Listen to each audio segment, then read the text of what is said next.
Hey, good morning, everybody. I hope that today, November 1st, you remember to set your clocks back an hour and got the extra hour of sleep. If you showed up at church a little bit early and you're like, hey, where is everybody? Well, maybe you have an excuse now to head out and grab an extra cup of coffee, right?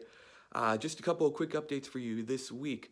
High school, we are still doing home groups this week, so be sure to check our social media for locations and times for that. In middle school, you guys are actually going to be having your fall fiesta at the Smith household here in Hummelstown. We were super pumped for that, so be sure to check out our social media tomorrow and Tuesday and Wednesday for upcoming information on that, the location, the time. It's going to be from 6:45 to 8:15, and we're going to have a bunch of socially distanced games and activities for you, and it's just going to be a great time of fellowshipping together for all of middle school. Also, I want to remind you that over at hfcinfo.com, we have a bunch of information and resources for you as families, and you can head over there at any time and download all those and use them as you see fit. We also have our sermon, question, and study guide, devotional guide up for you on HFC Info as well. And as we get into this discussion of politics that Pastor George talked about today, I just want to remind everybody again that politics, while they are important, it's not ultimate.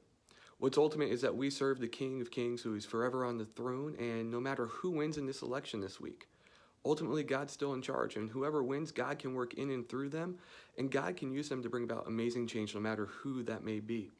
I just want to encourage you that as we think about politics, as you get ready to discuss them and go through the discussion guide with your families, to think about, you know what, how can I just listen and hear better?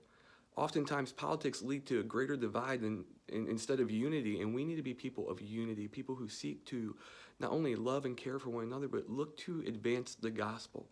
And in politics, that can be difficult. So I would just encourage you, as we think through this, to not only think about your stance, but to also be willing to listen to others and to come across as somebody who loves Jesus rather than somebody who loves politics.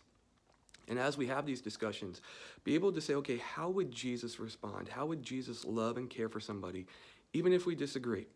And so hopefully as we think through this topic and this conversation, it leads you to dig deeper into who you are as a follower of Jesus, and also gives you ways to actually minister to and care for others who disagree. And so, hey, I hope you guys have a great start to your week. A happy November to you. Thanksgiving and Christmas are coming, and it's only going to get better from here. So know that we love you and we're praying for you, and we'll see you guys soon.